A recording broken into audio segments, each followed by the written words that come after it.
Assalamualaikum warahmatullahi wabarakatuh.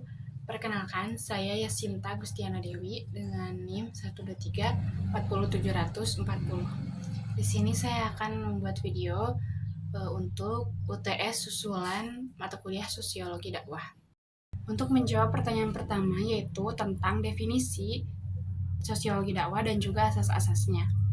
Nah, jadi sosiologi itu berasal dari bahasa Latin, yaitu socius yang artinya kawan atau teman, dan juga logos yang artinya ilmu pengetahuan. Jadi, sosiologi secara umum adalah ilmu yang mengkaji tentang gejala, struktur, dan juga perubahan sosial di masyarakat.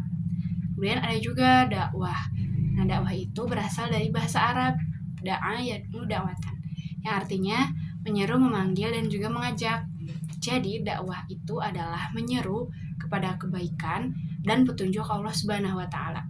Kemudian, dari definisi-definisi tersebut dapat disimpulkan bahwa sosiologi dakwah adalah ilmu pengetahuan yang mengkaji tentang aktivitas dakwah yang berbasis masyarakat. Nah, menurut perkembangannya juga, aktivitas dakwah yang berbasis masyarakat ini telah ada sejak zaman Nabi Muhammad SAW dan juga para sahabat.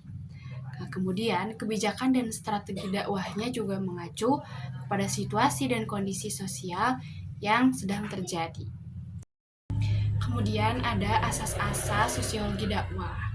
Nah, jadi asas-asas ini berkaitan dengan situasi dan kondisi sasaran dakwah. Yang pertama ada persaudaraan yang kokoh. Jadi hubungan sosiokultur, budaya, mayoritas agama, daerah setempat, dan juga tokoh masyarakat terjalin dengan baik. Jadi tidak ada sekat antara dai dengan mad'u. Kemudian yang kedua ada kontinuitas atau berkelanjutan terus-menerus. Jadi di sini adalah merupakan dari kewajiban amar ma'ruf nahi mungkar. Kemudian yang ketiga ada mengedepankan akhlak. Di sini maksudnya bukan dilakukan dakwahnya itu bukan dilakukan dengan cara kekerasan. Jadi beda antara keras dan tegas. Keras itu lebih ke radikal. Kemudian untuk pertanyaan yang kedua yaitu tentang pendekatan-pendekatan yang digunakan dalam sosiologi dakwah. Sasaran utama untuk kajian sosiologi dakwah adalah masyarakat. Nah, maka dari itu kita harus menggunakan pendekatan-pendekatan yang bersifat ilmiah. Dan pendekatan yang bersifat ilmiah ini didapatkan melalui riset atau penelitian untuk memahami masyarakat. Kemudian pendekatan-pendekatan yang ada di dalam sosiologi dakwah itu ada 4. Yang pertama ada pendekatan historis, yang kedua pendekatan komparatif, dan yang ketiga pendekatan studi kasus, yang keempat ada pendekatan fungsional. Kemudian yang pertama yaitu pendekatan historis atau kesejarahan. Jadi pendekatan historis ini untuk memahami agama, untuk memahami hikmah yang terkandung dalam suatu ayat dalam Al-Quran, dan juga untuk memelihara syariat dari kekeliruan. Nah, tujuannya yaitu untuk membuat rekonstruksi masa lampau. Contohnya seperti asbabun nuzul, asbabul wurud, kemudian fenomena atau kisah yang terjadi di zaman dulu yang dikisahkan dalam Al-Quran. Contohnya yaitu seperti mabuk dan juga pernikahan yang terjadi berdasarkan kondisi sosial masyarakat. Kemudian yang kedua yaitu pendekatan komparatif. Nah, pendekatan komparatif ini yaitu cara untuk memahami ilmu dengan perbandingan, yaitu dengan mencari dan menganalisis perbedaan dengan persamaan, kekurangan, dan kelebihan. Kemudian yang ketiga ada pendekatan studi kasus. Nah, pendekatan studi kasus ini digunakan untuk menelaah fenomena yang terjadi di masyarakat dan tujuannya untuk memahami makna, menyelidiki proses dan pemahaman mulai dari individu, kelompok, sampai situasi tertentu. Kemudian yang keempat adalah pendekatan fungsional. Masyarakat adalah satu kesatuan sistem yang saling berkaitan. Oleh karena itu, jika ada perubahan di dalamnya, maka akan berdampak pada ketidakseimbangan sistem sosial. Kemudian pertanyaan yang ketiga yaitu tentang penerapan teori sosiologi dakwah dalam realitas dakwah. Nah, teori yang pertama yaitu tentang teori struktural. Masyarakat sebagai fungsi sosial harus selalu berada dalam kondisi yang seimbang dan teratur.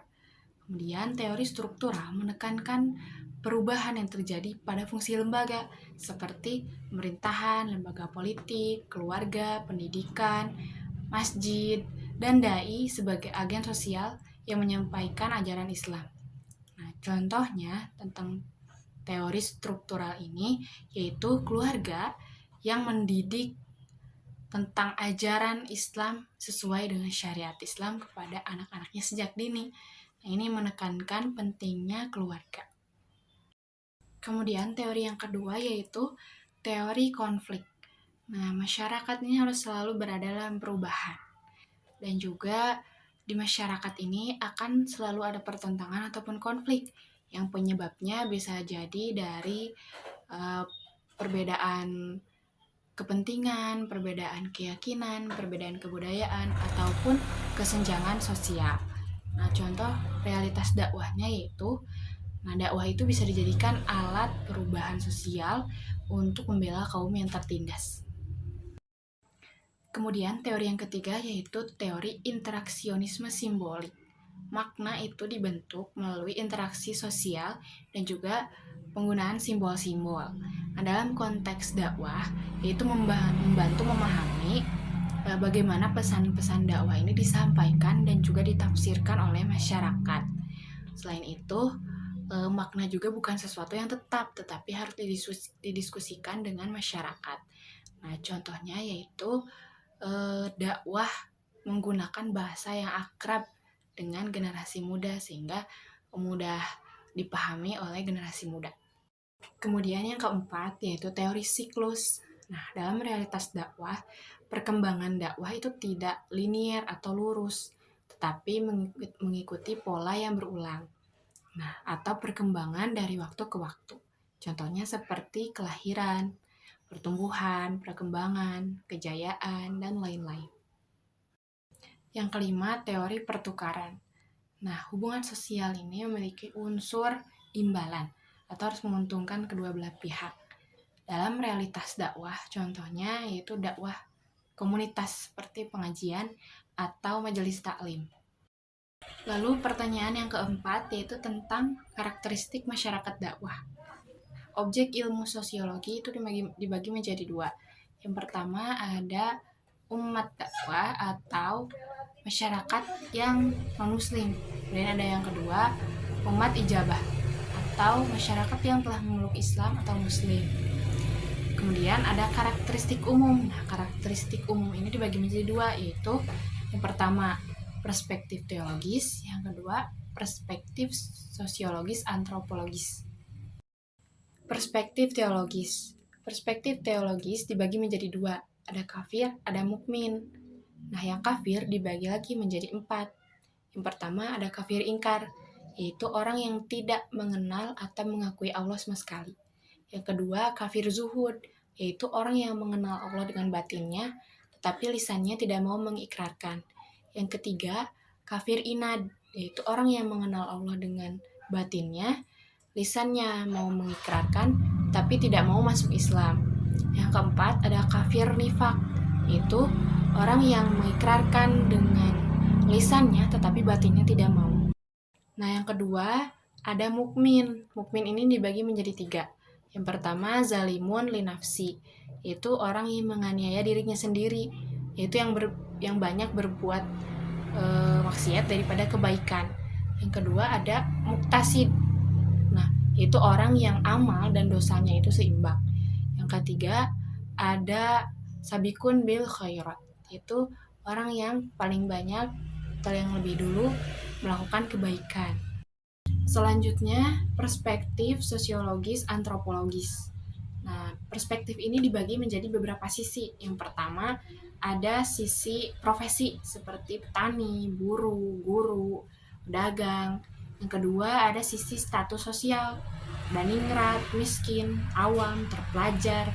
Yang ketiga, sisi usia, yaitu dari bayi, balita, anak-anak, remaja, dewasa, sampai lansia. Yang keempat, sisi jenis kelamin, ada laki-laki dan perempuan. Yang kelima, ada sisi geografis, dari pedalaman, dari desa, dari kota. Yang keenam, ada sisi warna kulit, yaitu seperti warna kulit putih, sawo matang, kuning langsat, dan yang terakhir ada sisi suku atau ras seperti suku Sunda, suku Betawi, suku Batak, suku Melayu, dan lain-lain. Selanjutnya, karakteristik khusus. Nah, yang pertama ada hubungan nasab, yang kedua sikap masyarakat, dan yang ketiga cara masyarakat menganut agama Islam. Kemudian pertanyaan kelima yaitu tentang tipologi masyarakat. Tipologi itu sendiri artinya tipe itu pengelompokan dan logos itu ilmu. Jadi tipologi adalah ilmu yang mendeskripsikan kelompok yang didasarkan pada kesamaan karakter atau watak. Tipologi masyarakat dibagi menjadi 5. Yang pertama masyarakat desa, yaitu pemukiman di luar batas perkotaan. Nah, masyarakat desa biasanya familisme atau rasa kekeluargaannya kuat, terutama dengan keluarga sendiri. Nah, biasanya masyarakat desa juga enggan mencipta dan menerima ide-ide baru. Kemudian masyarakat desa juga aspirasi keinginannya itu rendah. Yang kedua, ada masyarakat kota yang jumlah penduduknya cukup padat dan kerja non-agraris. Biasanya, masyarakat kota itu mengurusi dirinya sendiri, tidak bergantung kepada orang lain, jadi bersifat individualis. Dan juga masyarakat kota, pemikirannya juga rasional. Lalu yang ketiga, ada masyarakat urban, yaitu orang yang pindah dari desa ke kota, dan gaya hidupnya dipengaruhi oleh lingkungan perkotaan. Dan yang keempat, ada masyarakat modern, yaitu yang punya orientasi nilai-nilai budaya dan lain-lain yang lebih kekinian. Dan yang kelima, ada masyarakat pesisir, yaitu wilayah transisi antara darat dan laut. Nah, biasanya berprofesi sebagai nelayan. Karakternya atau sifatnya yaitu tegas, keras, dan juga terbuka.